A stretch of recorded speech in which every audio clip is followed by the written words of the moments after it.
मंगल मूर्ति सद्गुरु मिलवें सर्वाधार। मंगलमय मंगल करन विनवाऊं बारंबार। धन्य धन्य सद्गुरु सुखद महिमा कही न जाए। जो कछ कहो तुम्हारी कृपा मोते कछ न बसाए। समवेत समादरणीय सज्जन वृंद, आदरणीय माताओं तथा भक्तिमती बहनों, गत कल होली पर्व था।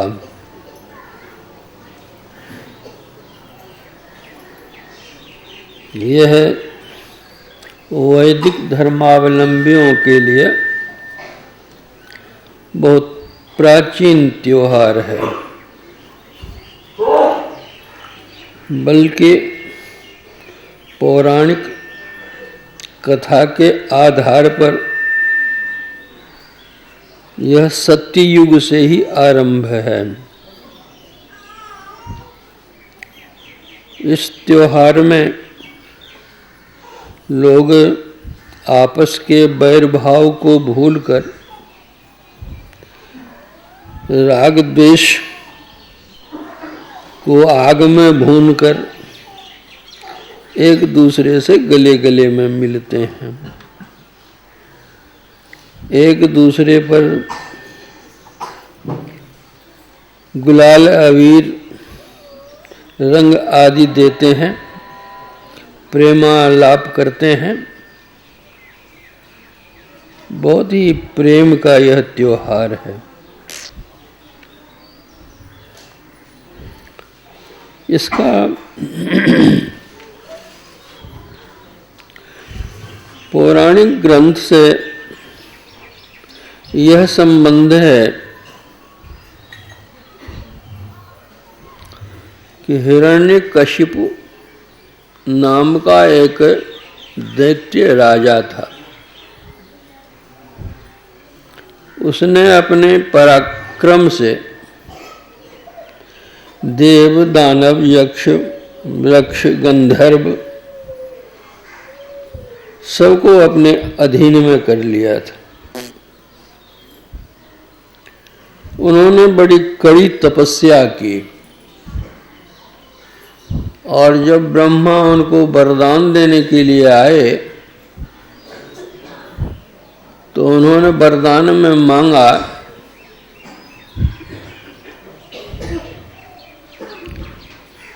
कि मैं न दिन में मरूं न रात में मरूं,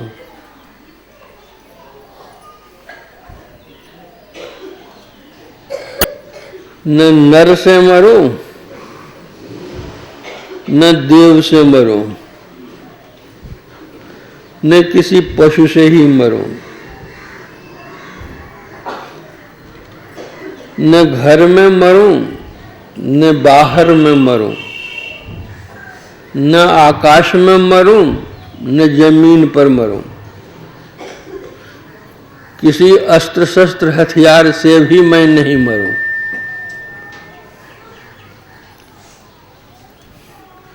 तो ब्रह्मा जी तो भोला दानी हैं और तपस्या उसने की ही, कहा एवमस्तु, आशीर्वाद दे दिया। अब वह समझ गया कि मैं तो अब मरने वाला हूं नहीं, न दिन में मरूंगा न रात में मरूंगा, न बाहर मरूंगा न घर में मरूंगा, न नर से न देव से न दानव से, किसी से मरूंगा ही नहीं। जमीन आसमान कहीं नहीं मरूंगा। तो अमर हो गया। तो निडर हो करके वह उत्पात करने लगा, लोगों को सताने लगा। राजा तो वह था ही, आधिपत्य सब पर था ही, कोई कुछ बोल सकता था नहीं।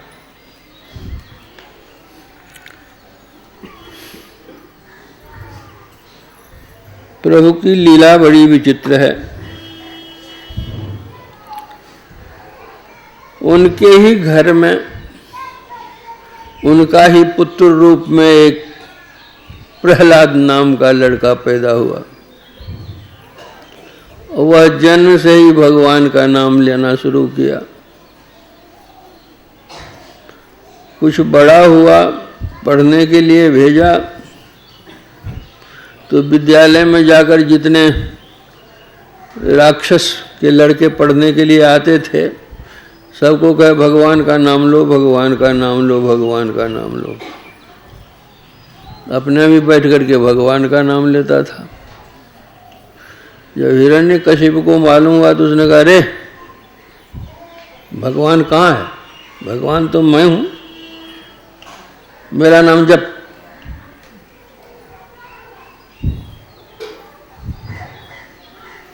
प्रहलाद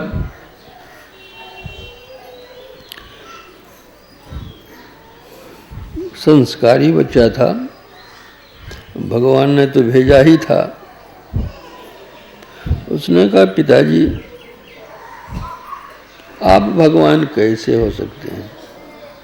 भगवान तो कोई और हैं। भगवान तो सर्वव्यापी होते हैं, भगवान तो अनादि अनंत होते हैं। भगवान का तो न जन्म होता है न मृत्यु होती है। आपका तो जन्म भी हुआ है और आप एक न एक दिन आपकी मृत्यु भी होगी, तो आप भगवान कैसे हो सकते हैं? तो जन्मता और मरता है वह तो भगवान होता नहीं। तो पिता ही ठहरे, डांट लगाई तो उनको ज्ञान सिखलाता है। खबरदार ये हमारा नाम नहीं लिया, भगवान का नाम लिया तो ऐसा नहीं, ऐसा कर दूंगा, वो बनो ऐसा कर दूंगा। डांट फटकार लगाई, धमकी लगाई, खूब चमकी लगाई, सब कुछ किया। लेकिन वह लड़का डरने वाला तो था नहीं। फिर उसी तरह भगवान का नाम अपने लिए, उनके साथी सब जो थे उसको भी कहे भगवान का नाम लिया करो, सबसे भगवान का। कितना भी समझावे हिरण्यकशिप कि भगवान का नाम छोड़ हमारा नाम ले, आप तो हमारे पिताजी हैं, आपका नाम तो है ही, लेकिन भगवान आप नहीं हैं, हम तो भगवान का नाम लेंगे। तो भगवान का नाम लेंगे तो तुमको ऐसी मार मारेंगे कि बस ठीक कर देंगे। इसको आप जो कीजिए, आप हमारे पिताजी हैं, जो करना चाहें कर लीजिए, लेकिन हम भगवान का नाम नहीं छोड़ेंगे। तो कुछ मार भी लगी उनको, लेकिन फिर भी भगवान का नाम लेते रहे। जो अध्यापक थे उनको बुलाकर कहा कि यार हमारे लड़के को क्या पढ़ाते हैं आप? हमारे लड़के को, हमारी जितनी प्रजा है सारी प्रजा हमारा नाम लेती है, भगवान हम है और दूसरा भगवान कहाँ से आया? और यह क्या कहते हैं, भगवान का नाम लेता है, यही पढ़ाते हैं आप? बोला मैं तो जो पढ़ाना चाहिए वही पढ़ाता हूँ, आपका लड़का तो वो पढ़ता ही नहीं है, और लड़कों को भी क्या कहते हैं वो सिखाता है भगवान का नाम लेने के लिए। बहुत तरह से कष्ट देना शुरू किया उसका पिता ही, लेकिन कितना भी कोई कष्ट दे, लेकिन ये सब झेलते हुए जाए। बांध दिया कई दिनों तक, बांध कर रखा, लेकिन बांधे रखो कुछ रखो, भगवान का नाम लेता रहा। होते होते कहा ये लड़का का काम नहीं, लड़का मर ही जाए तो अच्छा है।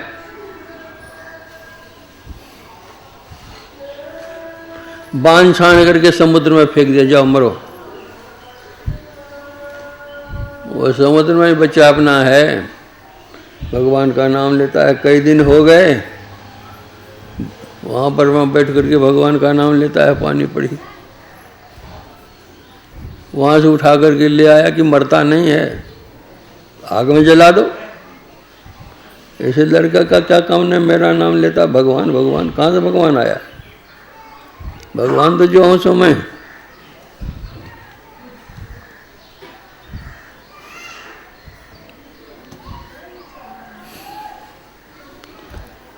तो एक कात्या नाम का राक्षस था,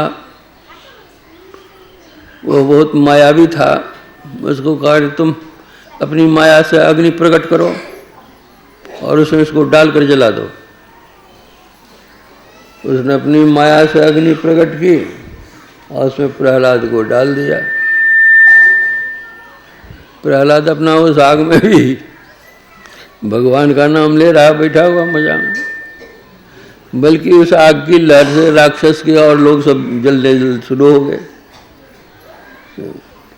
तो आग से निकल करके प्रार्थना की, भगवान ये जल रहे हैं लोग सब, इनकी रक्षा करो। तो अग्नि शांत हो गई। कहीं कहीं ऐसी भी कथा है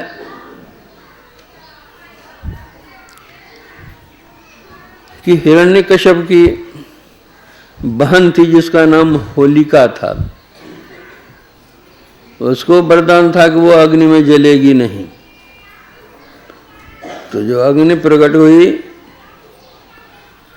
तो अपनी गोद में लेकर के होलिका चली गई प्रहलाद को आग में, कि प्रहलाद तो जल जाएगा, मैं तो जलूंगी नहीं, वरदान है।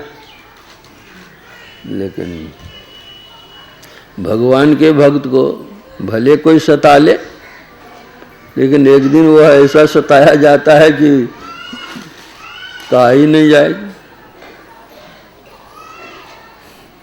वह होलिका ही जल करके समाप्त हो गई, प्रहलाद सुरक्षित रहा। इसलिए होली पर्व पर होलिका दाह लोग करते हैं। और आपस में कितने लोग उस तरह की बात भी करते हैं, गाली गलौज भी करते हैं। मतलब गाली गलौज का मतलब ये कि होलिका को गाली दी जाती है कि ऐसी नारी थी, इस तरह की थी, भले मर गई, ऐसी थी वैसी थी, उसके नाम पर लोग गाली देते हैं। लोग आपस में ही उस तरह की बात करते हैं, व्यवहार करते हैं, लेकिन उस तरह आपस की बातें, वो तो होलिका के नाम पर लोग गाली देते हैं।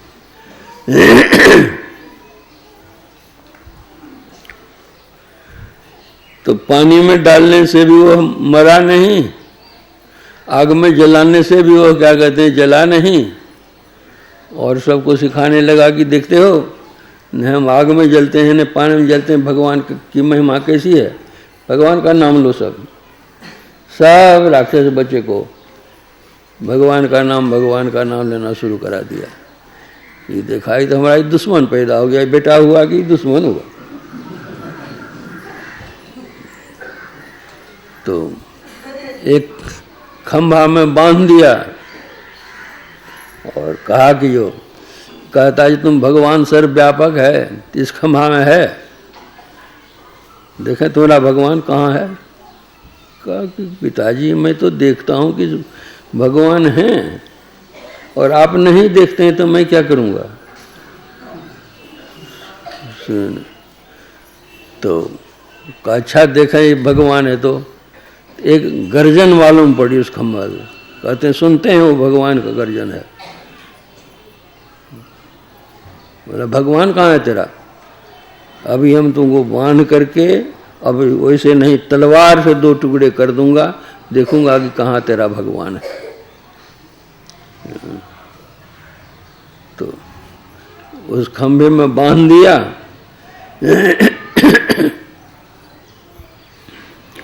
और कहा है भगवान इसमें, कहा हाँ जरूर है। तो कहीं कहीं तो लिखा है कि प्रहलाद पर जो तलवार का वार किया तो वह प्रहलाद को नहीं लग करके खंभा में लगा और खंभा से नरसिंह निकल आए। वह कहीं है कि लात मारी खंभा में, जब भगवान ने देखे तेरा भगवान, तो लात मारने से ही खंभा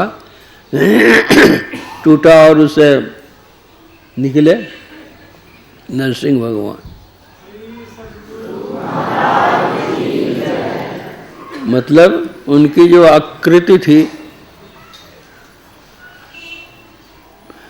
नीचे तो नर की आकृति थी और ऊपर सिंह की आकृति थी। तो न नर है न वो सिंह है न जानवर है। तो कहा कि हमारी मृत्यु न बाहर हो न भीतर हो, तो चौखट पर ले गया उसको उसी के घर में। चौखट पर जाकर के भगवान बैठे और कहा कि यो हमारी मृत्यु न दिन में हो न रात में हो। तो जिस समय सूर्यास्त होता है, अभी सूर्य की लाली रहती है, रात हुई नहीं है, न वह दिन है न रात है। कहते हैं गधा बेला गधा वेला है, गधा वेला है। तो वही समय था, न दिन था न रात थी। कहा न जमीन में मरे न आसमान में मरे। तो नरसिंह भगवान अपनी गोद में ले लिया। न जमीन है न आसमान है, भगवान की गोद है। कहा किसी अस्त्र शस्त्र से नहीं मरे। तो इधर तो सिंह का रूप था, नख से उसके पेट को बिदार दिया। राम नाम सत्य हो गया।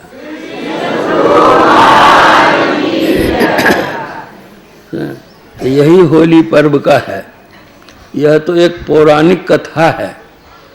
यह कथा बतलाती है कि जो भक्त हों उनको सताओ नहीं, नहीं तो स्वयं सताए जाओगे। वह भक्त तो कुछ करेगा नहीं, लेकिन जिसका वह भक्त है वह सब कुछ तुम्हारा कर देगा।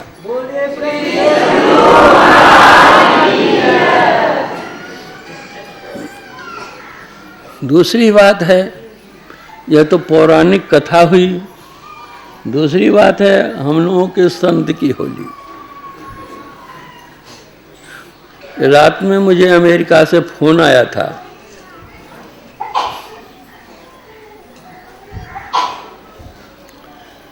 कि यह होली पर्व है, इस होली पर्व पर मैं आपसे आशीर्वाद मांगता हूँ।